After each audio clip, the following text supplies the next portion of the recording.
a whole, we've been working together with Education USA for a long, long time. And it's always a pleasure. And thank you so much for the opportunity to present to your students and to explain a little bit more about American campus life.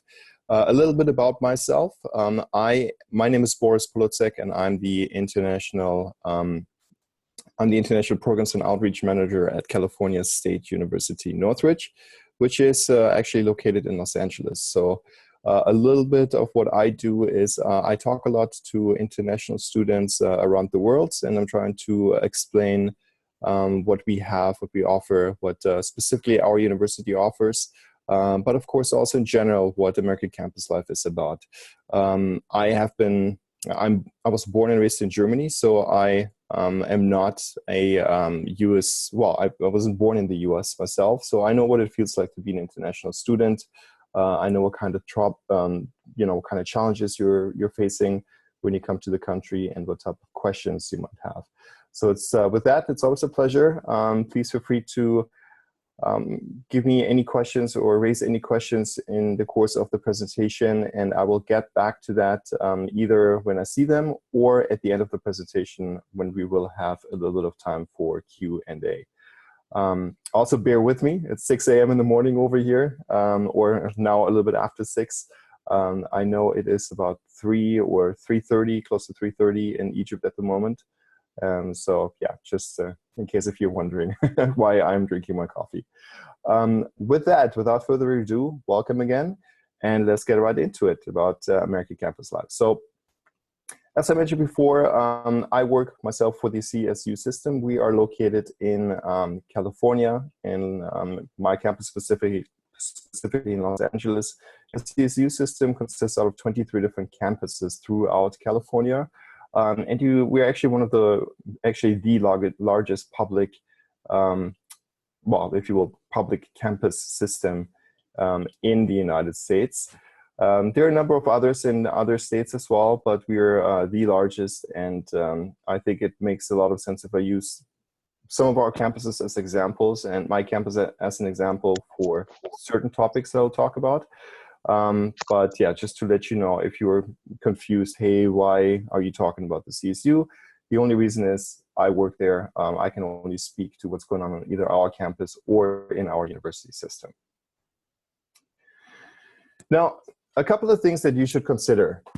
First of all, when it comes to the typical American campus life experience, it first depends on you, what you as a student, what you are looking for. So you need to take a look at a couple of factors that are important for you when you choose your study destination. And a couple of factors I just put down here. Number one, you want to take a look at the location of the university. You'd like to look at the size of the university, academics, and then, of course, also at the student life and resources that are available on campus. And I'll explain these in a little bit more detail. All the information is usually online as well. So you can find that online. I know sometimes it might be a little bit difficult to find universities' websites. So it can sometimes be a little bit confusing or a little bit challenging to find the right information, but you can always reach out to your Education USA advisors to help you with that as well.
Guys, have I been talking the whole time and you couldn't hear me?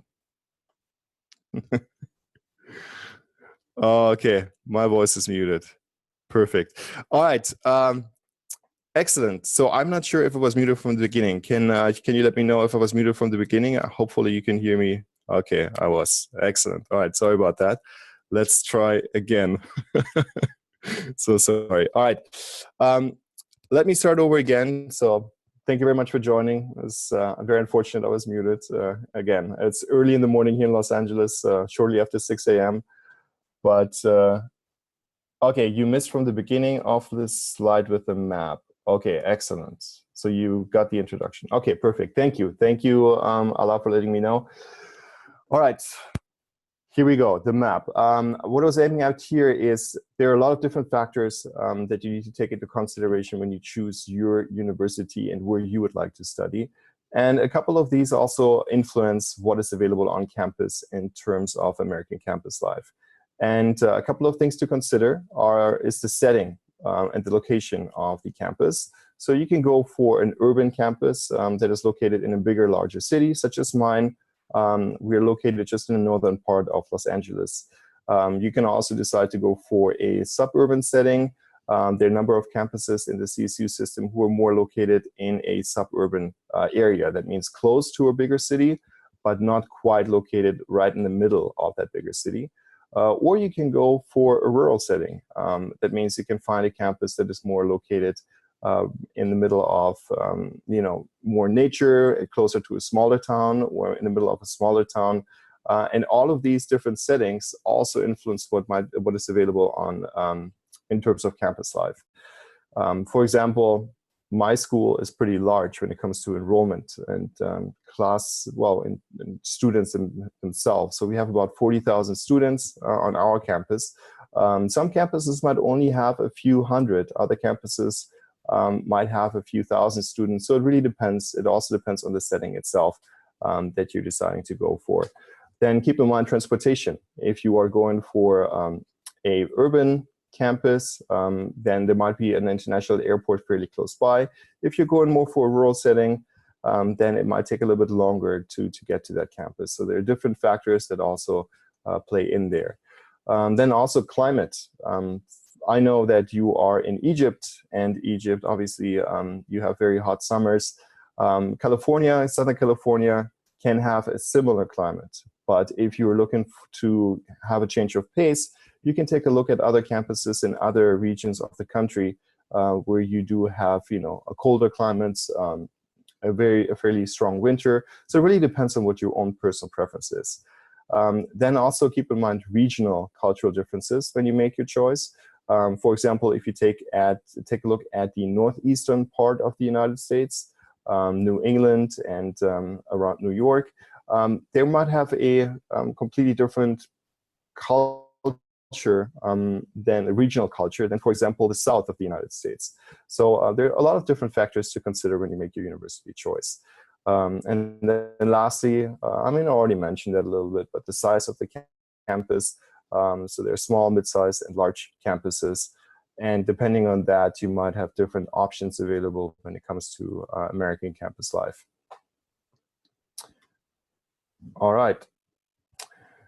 Student life and activities. Let's get right into it. So that is basically, there are a couple of points that will, that American campus life exists of. And I just tried to break them down a little bit, and I hope this listing makes sense to you.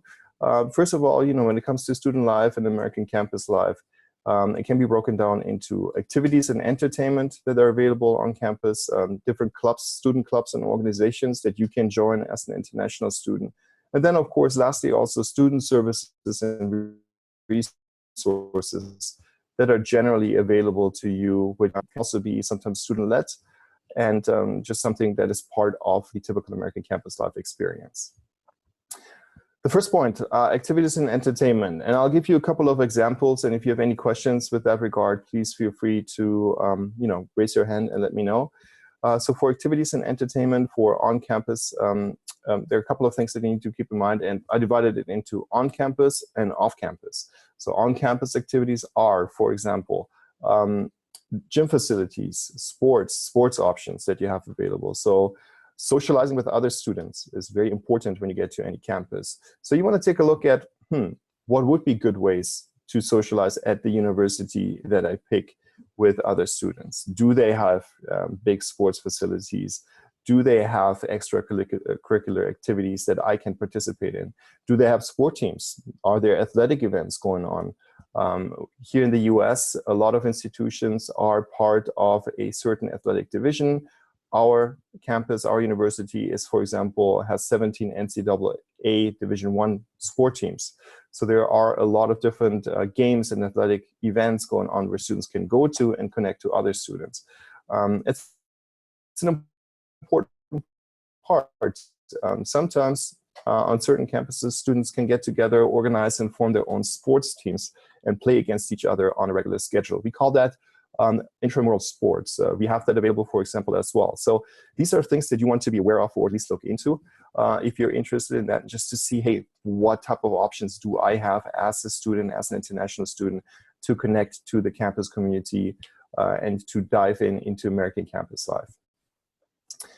Some institutions and some higher education institutions in the US do have performing arts centers, performing arts venues. So these are places where shows and plays take place, sometimes where other performers, outside performers might hold a show, a performance in that sense. So that's also something really neat to consider. If you have the chance, take a look at that if that is available on campus. That's often true for larger campuses, that there is a performing arts center. It may not be true for all campuses, but something to look into if you're interested in these type of things.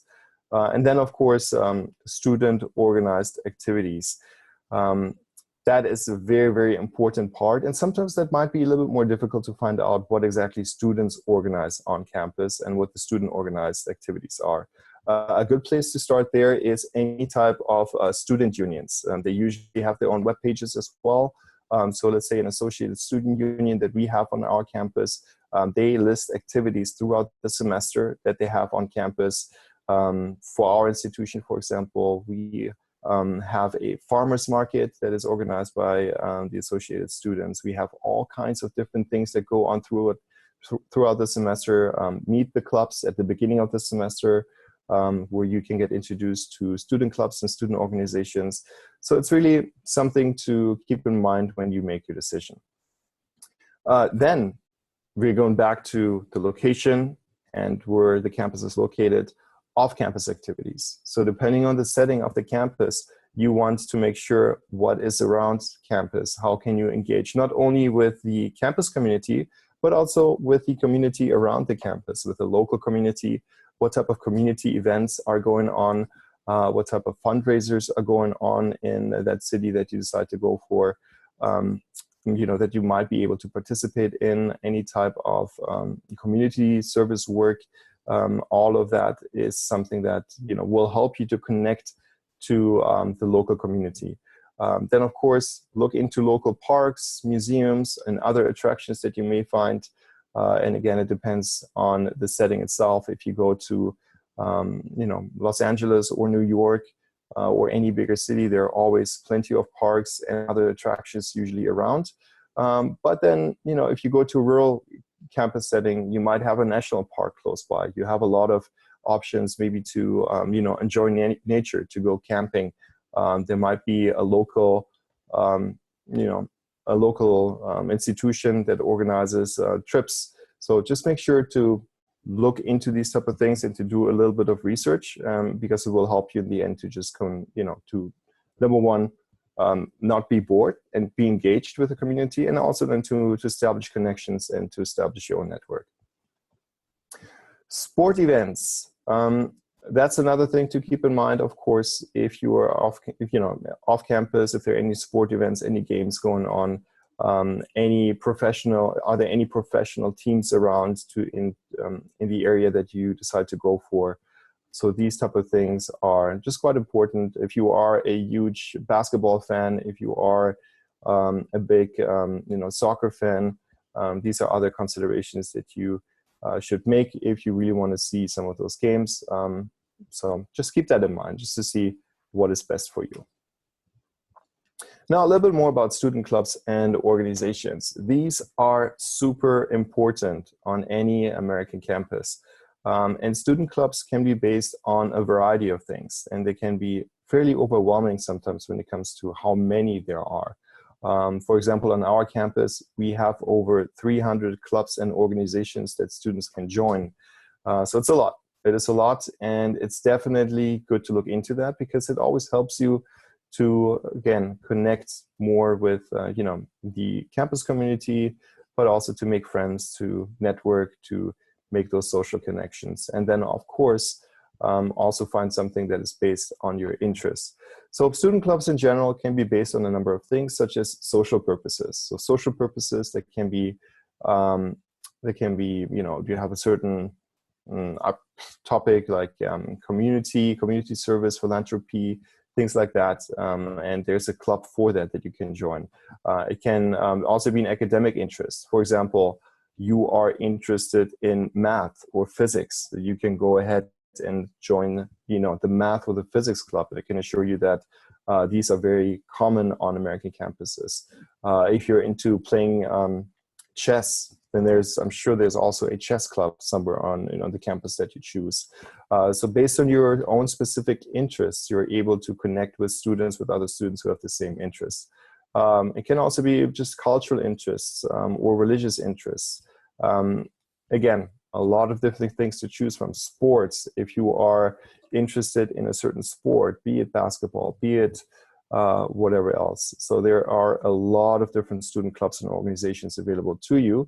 And some campuses even allow you as an international student to form your own club, to form your own organization where you can invite other students that have similar interests. And that is a cool thing as well. So it really depends on each campus how they handle that. But it's a huge part of each of American campus life in general. So it's definitely something you want to do a little bit of research about and just see what is available. Another big aspect of American campus life is, of course, what we call Greek life. Now, Greek life, you may have seen it in the movies, you may have heard of it. Those are fraternities and sororities. So these are organizations, either fraternities for males, for boys, and sororities for girls, for females, that you can join. And they use Greek lettering to identify themselves. And it's quite interesting because it's very intricate how Greek life itself works. And they can focus on social activities, academics, community service, leadership skills, sports, philanthropy. So each type of club, each type of fraternity or sorority, I should say, not club, each type of fraternity or sorority has their own area of expertise. So again, they can be academically based, they can be based on philanthropy, on community service, or if you want to embetter yourself to later on succeed in your professional life or to succeed more in your private life, they can also focus on self-improvement, leadership skills, these type of things. They are great for connecting and networking. So that's one big advantage of a fraternity and sorority, just like with a student club, but they even have a more intricate level of connecting to other students. And these connections usually last a lifetime. So if once you are able to join a club and usually being nominated to join a fraternity or sorority, then it's basically, more or less a lifetime commitment. So that is something that you should keep in mind. Also, that means that some of your peers who are in those fraternities, or if you are joining as a female sorority, they can be great connections and let you know about any type of, let's say, career possibilities that might be out there. So it's definitely something that you may want to consider. Now, just keep in mind, there might be some membership dues involved for Greek life. So for sororities or fraternities, if you decide to join them. So that is something that you want to keep in the back of your head. In general, otherwise, student clubs and organizations on campuses should not be at a cost, but some fraternities and sororities might charge some membership dues, and there's usually also a selection process in place. So if you want to be nominated or join a fraternity or sorority, there's a certain selection process that you will have to undergo, and that depends from each sorority or fraternity on what that selection process is and what they're looking for. Also, lastly, fraternities and sororities can have national chapters. So they can be a national network. So let's say you're joining a fraternity that is nationally recognized, that has a national network, national chapters. There might be an opportunity for you to even network and make connections beyond just the campus that you're attending. And you might be able to meet people from other campuses based on your affiliation. So that is another thing that you should consider if you are interested in that. And again, it's a big part of American campus life. And yeah, if you want to do some research, please feel free to go ahead and do so. Every campus should also have at least somewhere on their website a hint when it comes to Greek life and what type of fraternities and sororities are active on their campus. Now, I wanted to give you one quick example of something that we do on our campus. We have an organization that is called Outdoor Adventures that organizes trips for our students at a much, much lower cost than it would usually cost to have different type of experiences, such as, for example, an adventure trip to a national park. We're very fortunate here in Southern California that we have a variety of national parks around. And these national parks are beautiful, very scenic, and you can do all kinds of activities there. And Outdoor Adventures would be the place to go to in order to, sign up for those trips. They take place throughout the semester, and then to, again, make friends, get involved with the community, with the campus community, and more importantly, have fun and have a good time. Very important, see something new. Some of these also focus on team building and leadership activities. So some of these trips might involve some sort of team building exercise or some sort of leadership exercise. So that is also interesting and something for you to keep in mind. Or it just might also be a workshop and a clinic. For example, how to survive in nature, or how to, learn about camping in general. What do you need? What kind of gear do you need? How do you judge certain things if you are out and about in the nature? What do you have to have with you in order to be on the safe side if you, let's say, stay overnight in a national park, or if you stay overnight in nature? So there are a lot of different things that you can learn out of these experiences as well. And I just thought that's kind of neat, something that we offer on our campus, which I'm sure a lot of other institutions, they may have something similar as well. But it's definitely something that also sets us a little bit apart, generally speaking. Lastly, student services and resources. So these are a couple of other things you definitely would want to take a look at. Hey, I'm an international student. I'm new to the country. I'm new to the area. I'm new to the city. I'm obviously new to the campus. What type of resources and services are available to me that I can rely on? For example, academic advisement services. Pretty much any campus will offer that to you. And keep in mind, in the US, we have a little bit more than 5,000 institutions, higher education institutions throughout the nation. So almost all of them will have some sort of academic advisement services in place to help you out in the beginning and to advise you on which type of courses to choose to reach your educational goals. Learning resources, very important as well. So libraries, is there a library? How many libraries are there on campus? Is there tutoring? Are there tutoring options? Is there free tutoring that is available to students? What type of equipment can I rent? Can I rent any equipment? Are there any laptops available that I might rent if you don't have your own iPads? If you are a film student, is there any film equipment that you can rent? So these type of things are quite important because later on they will just help you out, and they will also help you obviously save some money. Student health services, of course. specifically right now in the current times, that's something very important to point out. A lot of institutions do have their own health center in one way, shape, or form on their campus that is available to their students. Students usually can go to a health center and get themselves checked out if they're not feeling well, if something is bothering them. And these health centers usually also have the capability to defer you or refer you to a hospital in case if it should be something serious. These services are usually at no cost for the most part, at least that's true for our campus.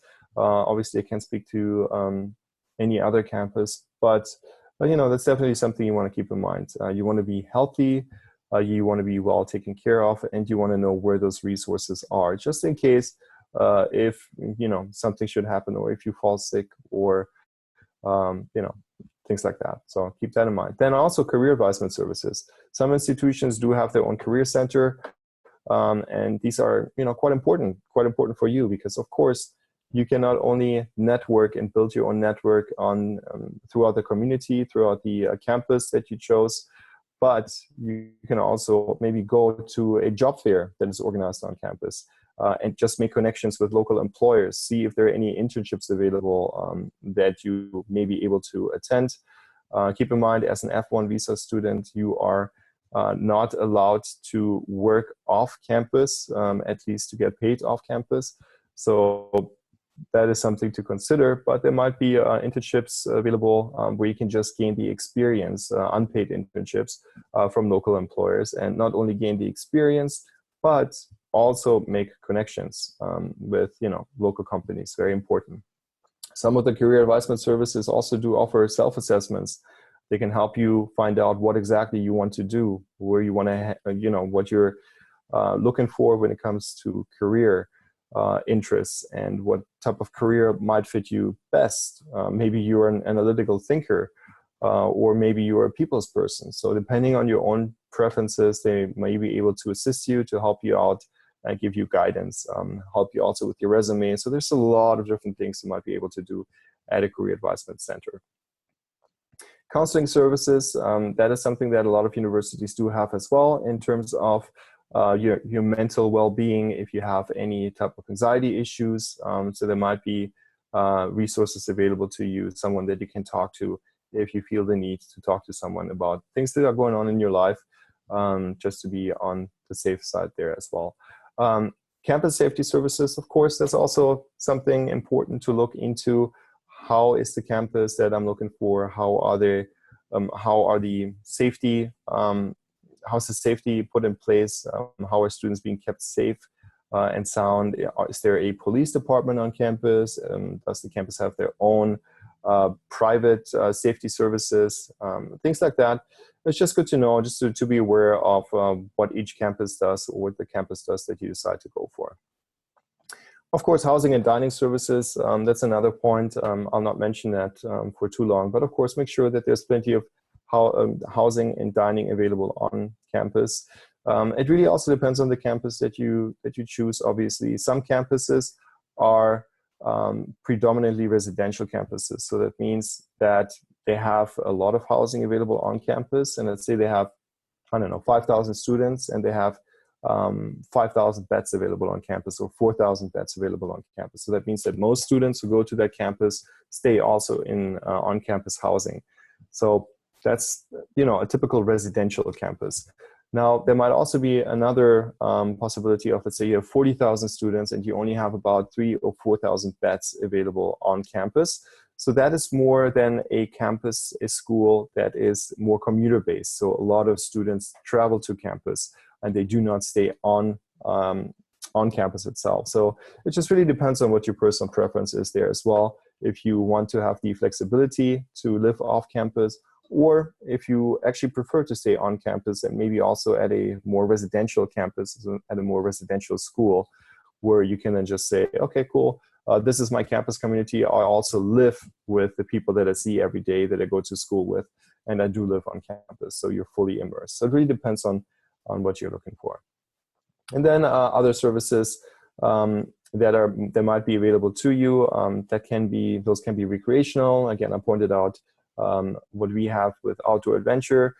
They can also be wellness related. A lot of campuses a lot of American campuses are taking the students' overall well-being into account. So that means they won't only look out for you when it comes to academics, but they will also help you with your overall well-being in terms of your personal health. And they will make, for example, gym services or health services available to you. But also when it comes to your mental well-being, they might have places where you can relax, where you can get nutritional advice, where you can meditate, things like that. Our campus, for example, has that. So we do have an Oasis Wellness Center, which is almost like a little spa that we have available to our students on campus, where we have napping pods, where we have aromatherapy, where we have massage chairs available to students, and nutritional advice where they can go to and just relax. And specifically if they have an exam or if they have finals coming up, where they can just connect with other students or just meditate and just relax for a little bit to relieve the typical stress. Now, that is it in a nutshell about American campus life. So I know we talked about a lot of different things and a lot of different factors that you need to consider when you choose your university. So definitely make sure to, when you go for university, to look into these things, to make sure that you really find the right fit for you. And again, a lot of American institutions are doing a great job taking care of students as a whole. And it's just very, very important. Now, let me see if I missed any type of questions here. So feel free to ask any questions that you may have. I hope you found this useful. And again, I'm sorry that I was muted for... Thank you so much. I'm so sorry. It was my bad.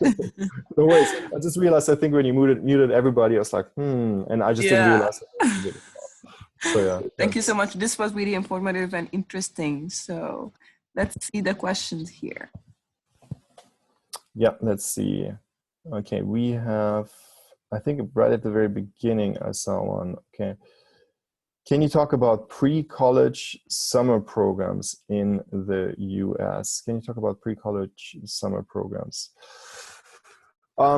Sarah, somewhat. I mean, it really depends on what you're looking for when it comes to pre-college summer programs. A lot of American institutions do have that available to international students. It's, for me, it's kind of hard. I can only talk very, very generally about it because I don't know what these summer programs might encompass. Some institutions may have a summer program in place that focuses on, helping you to improve language skills, English skills, and just a type of orientation program. Other might be focused on a very specific area, a very specific subject, let's say marketing or business that you may be able to attend.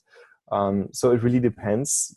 You would have to, if you're interested in that, you would have to do a little bit of research and just see, hey, what am I looking for actually? What do I want to do?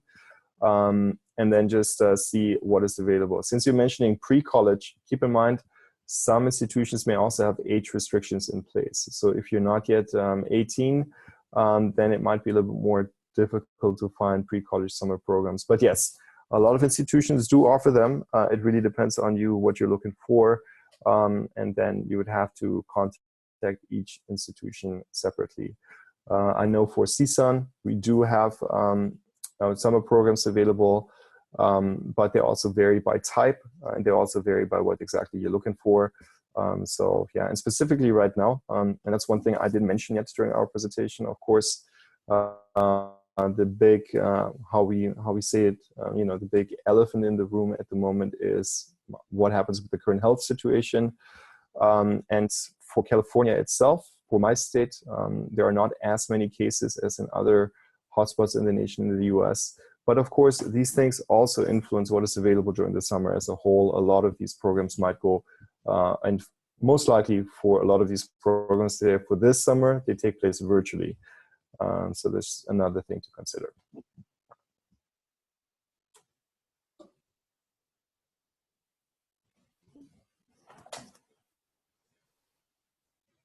Yes, they are. So Allah is checking in just to see if the wellness services, so let me read out the question and thank you. Curious to know whether wellness and recreational services you mentioned on your campus are free of charge for your students. Yes, absolutely, there are. So it's really a cool place, and I mean, if you bear with me, I can even point it out and just show it to you real quick. Um, Let me see, and it's definitely something that is available at no cost. So let me bring it up here. Bear with me. Perfect. There we go.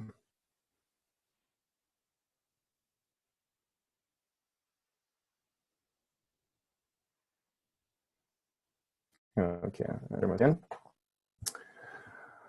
So this is basically our Oasis Wellness Center. So they do offer a lot of different things, wellness, coaching, all types of stuff, which might be available right now. Of course, you do have quite a few notices regarding COVID-19 on here, because our campus at the moment, like pretty much any American campus, we are working remotely.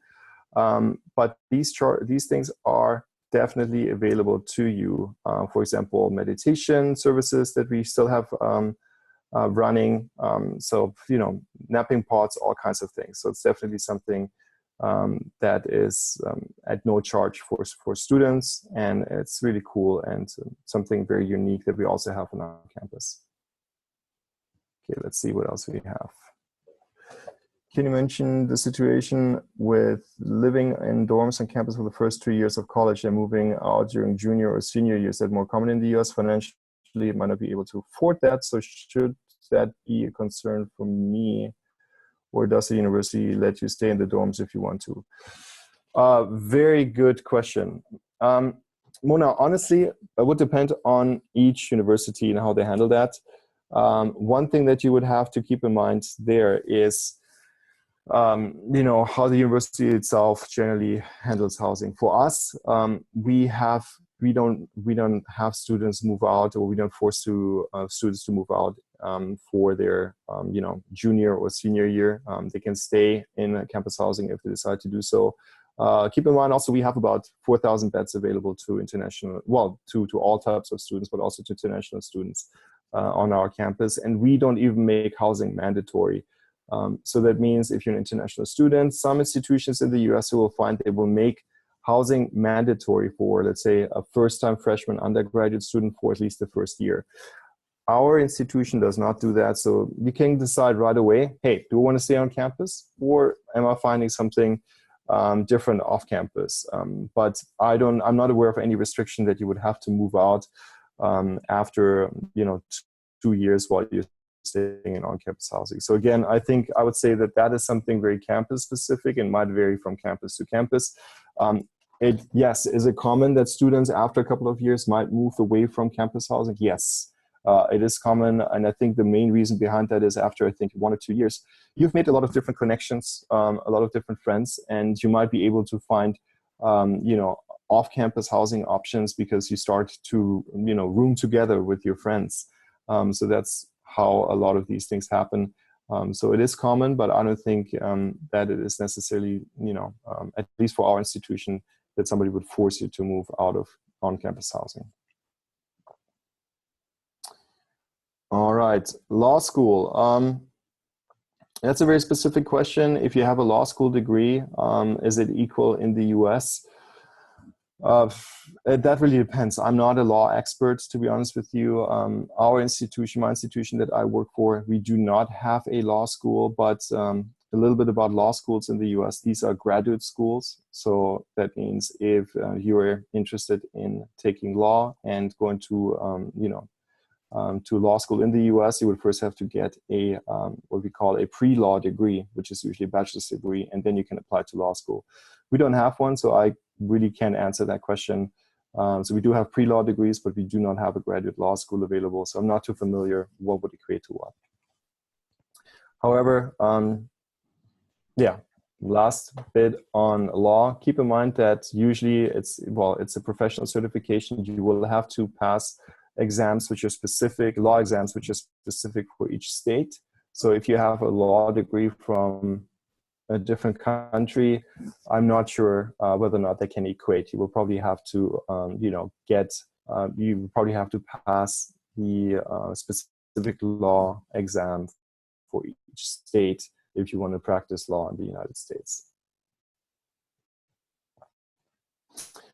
Also, very good point. Yes. So any type of questions that are related to American campus life, if you have other questions, I don't know, I shouldn't necessarily to direct that towards the Education USA office, and they're more than happy to help you out, get back to you, in terms, for example, summer programs that we had, and of course, law and how law in general works in the US. It's something very, very specific, which of course doesn't have much to do with American campus life. Yeah, All right. Can I take this last question and then end the conversation?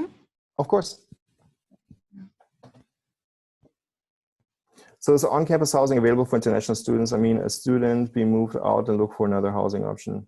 Yes, so on-campus housing is available for international students, and that is true for, I would say, most American campuses. It's definitely true for ours.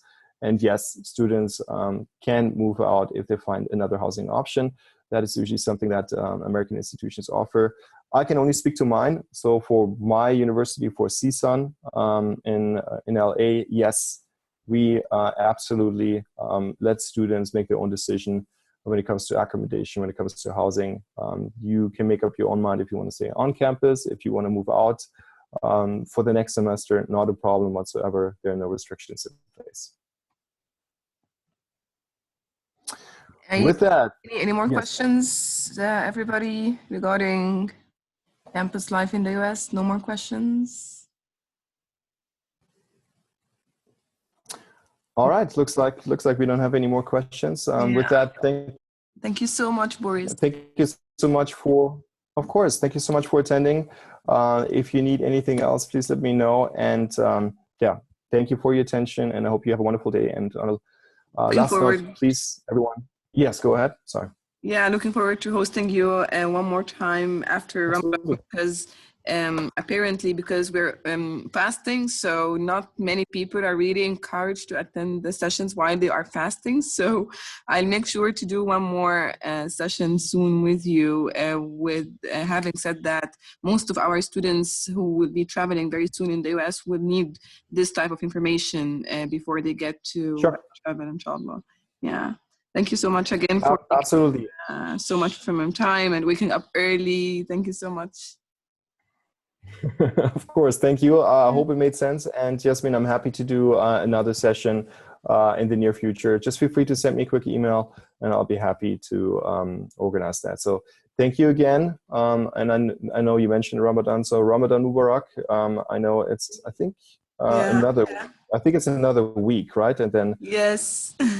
Okay, perfect. So, okay, yeah, excellent. So, please, everyone, stay safe and healthy in those turbulent times right now. And hope everything is well with you and your families. And hope to see you at some point in the United States. Thank you. Thank you. Bye bye, everybody. Bye. Bye bye. Take care.